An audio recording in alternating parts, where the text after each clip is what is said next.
বিধানসভায় কুণাল ঘোষ আজকে বিরোধী দলের থেকে ধর্ষক বিরোধী দলের চোর চোর বলে স্লোগান দেওয়া হলো এবং সেখানে আপনি উপস্থিত ছিলেন। কি বলবেন আজকে এই পরিস্থিতি? দেখুন, কুণাল ঘোষ যখন বলছিল তখনও তাকে চোর বলে ট্রেজারি ব্যাংক থেকে আক্রমণ করা হয়েছে, তার উপরে তাচ্ছিল্য করা হয়েছে, তাকেও চোর আখ্যা দেওয়া হয়েছে। স্বাভাবিক যে পদ্ধতিতে টিএমসি পার্টির সিম্বল নিয়ে যারা জিতে এসছে তারা তাদের পার্টির লিডারশিপের চিঠি ছাড়াই এই পবিত্র আগস্ট হাউসে অনারেবল স্পিকার তাদের লিডার অফ দ্য অপোজিশনে সিলমোহর দিয়েছে বা তাদের অপোজিশন হিসাবে অ্যালাউ করেছে। তা নিয়ে অনেকের অনেক রকম বক্তব্য আছে, বলবে। আজকে আপনি কি কি বিষয় নিয়ে প্রস্তাব করবেন? আমার মুর্শিদাবাদ জেলার আমার দুটো বিধানসভা থেকে আমি জিতে এসেছি, সেখানকার মানুষ আমাকে বিপুল ভোটে নির্বাচিত করেছে।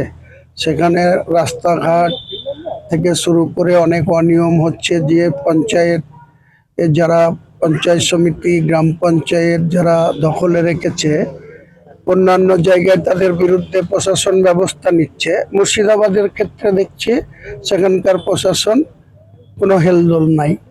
যারা অনিয়ম করে পঞ্চায়েতে চুরি করেছে, যারা তোলাবাজি করেছে, যেসব পঞ্চায়েত সমিতি আমার নওদা এবং বেলডাঙ্গা দুটো ব্লকে আমরা পঞ্চায়েত সমিতিকে অপসারণ করার জন্য, রিমুভাল করার জন্য আমরা নিয়ম মেনে মহকুমা শাসক পেস্টাইড অথরিটি তার কাছে লিখিতভাবে পঞ্চায়েত সমিতির নির্বাচিত সদস্যরা জানিয়েছে, অথচ সেখানে কোনো হোলদোল নাই।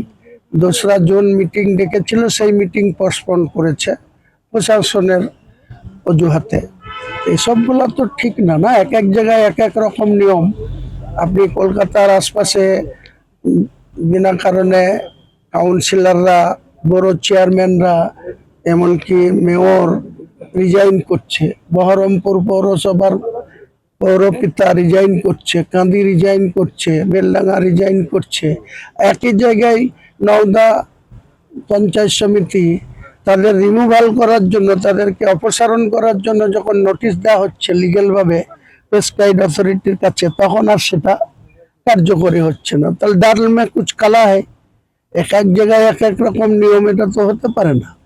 পৌরসভার ক্ষেত্রে রিজাইন করে দিচ্ছে, অথচ চোর প্রধানরা, চোর পঞ্চায়েত সমিতির সভাপতিরা তারা গদি ছাড়তে চাইছে না।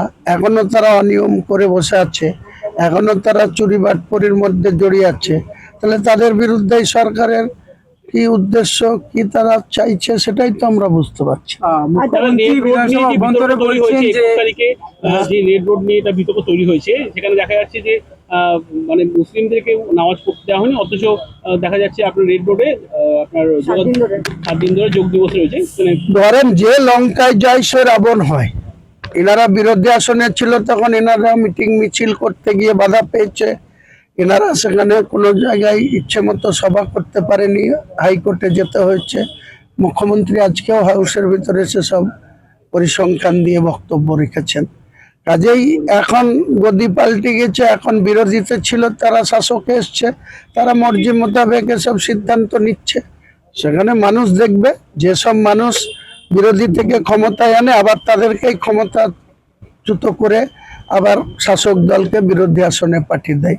যখন অতিরিক্ত কিছু হবে তখন সেই আমজনতা, সাধারণ মানুষ যারা জনাদেশ দিয়ে নিয়ে এসছে, তারাই তখন তাদের বিরুদ্ধচারণ করবে। দাদা, দুটো প্রশ্ন। একটা, মুখ্যমন্ত্রী বিধানসভা অভ্যন্তরে বললেন যে কোন রকম সোহরাওয়ার্দীর নামে নয়, দরকার পড়লে এপিজে আব্দুল কালামের নামে রাস্তা করুন। আর দ্বিতীয়, অভিষেক বন্দ্যোপাধ্যায়কে রীতিমতো মাফিয়া বলে কটাক্ষ করলেন, কি বলবেন? দেখুন, সে হাউসের বাইরের সদস্য, সে মেম্বার অফ পার্লামেন্ট, তাকে নিয়ে ডাইরেক্ট নাম করে হাউসের ভিতরে এই ধরনের কথা বলাটা ডেকোরিয়াম মেনটেন করে না। এটা ডেকোরিয়াম ভাবে বলা যায় না। যে হাউসের সদস্য হবে সে যদি কোনো খারাপ কাজ করে তার বিরুদ্ধে বলা যায়, কিন্তু যেহেতু সে লোকসভার মেম্বার, সে যদি আর কোনো জায়গায় কিছু করে তাহলে এই সরকার তার বিরুদ্ধে, এখনো সে গ্রেপ্তার হয়নি কেন? এখনো তাকে গ্রেপ্তার করে হাজতবাস করায়নি কেন? এখনো তাকে ডাকা হচ্ছে আর তার কাছ থেকে জিজ্ঞাসাবাদ করা হচ্ছে, তাকে আবার রিলিজ করা হচ্ছে। তাহলে এসবের ব্যাখ্যা তো মুখ্যমন্ত্রী দিতে পারবেন। আর সোহরাওয়ার্দী যে রাস্তা সেটা নিয়ে বললেন যে কোনো রকম এটা নিয়ে আমার কিছু বলার নেই। কেউ রাস্তা নাম পরিবর্তন করে কোনো উন্নয়ন হয় না, ডেভেলপমেন্ট হয় না। ডেভেলপমেন্ট করতে গেলে প্রকৃত মান অনুযায়ী চলতে হয়, যেখানে যা দরকার সেটা প্রয়োজনীয় পদক্ষেপ করতে হয়। দাদা, অভিষেক বন্দ্যোপাধ্যায় তৃণমূল থেকে বহিষ্কার, যেটা এখন চর্চার আছে এই খবরটা, এসব কোনো বৈধতা নেই। যারা বহিষ্কার করছে তাদের আইডেন্টিটি কি আছে যে বহিষ্কার করার? কারণ তারা ওই অভিষেক বন্দ্যোপাধ্যায়ের ফর্ম বিতে সই করা লোগো নিয়েই তারা বিধানসভায় জিতে এসছে। তারা এখন আবার তাদের দলের সর্বোচ্চ নেতা নেত্রীকে এক্সপ্লেন করছে বা তাদের বলছে বহিষ্কার করছে বা বলছে সরিয়ে দিচ্ছে। এটা কতটা যৌক্তিকতা আছে, কতটা রাজনীতিতে পারমিট করে বা ইলেকশন কমিশনের কাছে গিয়ে কতটা গুরুত্ব পাবে, সেটা সময় কথা বলবে। দাদা, ভোট পরবর্তী হিংসা বলা হয়েছিল হবে না, কিন্তু তারপরেও দেখা যাচ্ছে বিভিন্ন জায়গায় মানে ডিম থেরাপি এখন চলছে, বিভিন্ন নেতাকে ডিম দিয়ে মারা হচ্ছে, এবং অপরদিকে দেখা যাচ্ছে যে সাধারণ মানুষের দোকান সেখানে কিন্তু উচ্ছেদ করা হচ্ছে। সেখানে কি বলবেন সাধারণ মানুষের দোকান বা হকার উচ্ছেদ, বা যারা বস্তিবাসী, যারা রেল লাইনের ধারে বসবাস করে গরিব মানুষ, তাদের এইভাবে উচ্ছেদ করাটা ঠিক না। বিকল্প ব্যবস্থা করে, তাদের বিকল্প বাসস্থানের ব্যবস্থা করে তারপরে এটা করা উচিত। দাদা বলছি যে এই যে আজকে ডিএ, কালকে বাজেটে যে ডিএটা দেওয়া হলো, এটা এতদিন 15 বছরে মুখ্যমন্ত্রী কেন দিতে পারলেন না, মমতা বন্দ্যোপাধ্যায় কেন দিতে পারলেন? সেটা মুখ্যমন্ত্রীকে প্রশ্ন করুন, আমি কি করে বলবো? যে এক্স হয়ে গেছে, যে এই সদনেই যে আসতে পারেনি, তাকে নিয়ে এখানে প্রশ্নের কোনো উত্তর দেওয়া। এই বাজেট নিয়ে আপনি কতটা খুশি? বাজেটের বিষয় কি বলবেন? বাজেটে মোটামুটি খুশি, বাজেট মোটামুটি সন্তোষজনক হয়েছে। সেটা বাজেটে যতটা ওনারা ইলেকশনের আগে ওনাদের ইলেকশনের যে এজেন্ডা রেখেছিল বা যে সমস্ত বক্তব্য রেখেছিল পুরোপুরি করতে পারেনি বা হয়নি। নতুনভাবে শিল্প আনার সেরকম কোনো দিশা এখনো দেখাতে পারেনি। আগামী দিনে, এটা তো 8 মাসের জন্য, 8 মাস পরে আবার ফেব্রুয়ারিতে আবার পূর্ণাঙ্গ বাজেট আসবে 27-28-এর। এটা 26-27 ফিনান্সিয়াল ইয়ারে হলো, আবার 27-28-এ আসবে, তখন কি করছে দেখতে হবে। দাদা, এই যে মহিলাদের 33% রিজার্ভেশন দেওয়া হলো সরকারি পদে এবং 1 লক্ষ নিয়োগ, এই নিয়ে কি বলবেন? ভালো তো, মহিলাদেরও যদি বেশি বেশি করে সরকারি বিভিন্ন দপ্তরে শিক্ষক শিক্ষিকা বা অন্যান্য দপ্তরে যদি তারা চাকরি করে, তাহলে সেই সংসারটা আরও পরিপূর্ণ হবে, পরিপাটি হবে।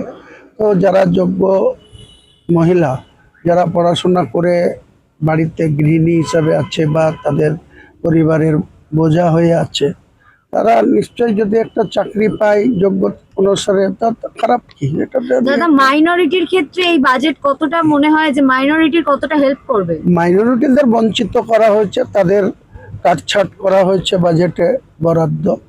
পিছলে সরকার 5,000 কোটি টাকার উপরে বরাদ্দ রেখেছিল, সেটা 2,000 কত রেখেছে, মানে 60% কাটছাট করা হয়েছে মাইনরিটিদের জন্য।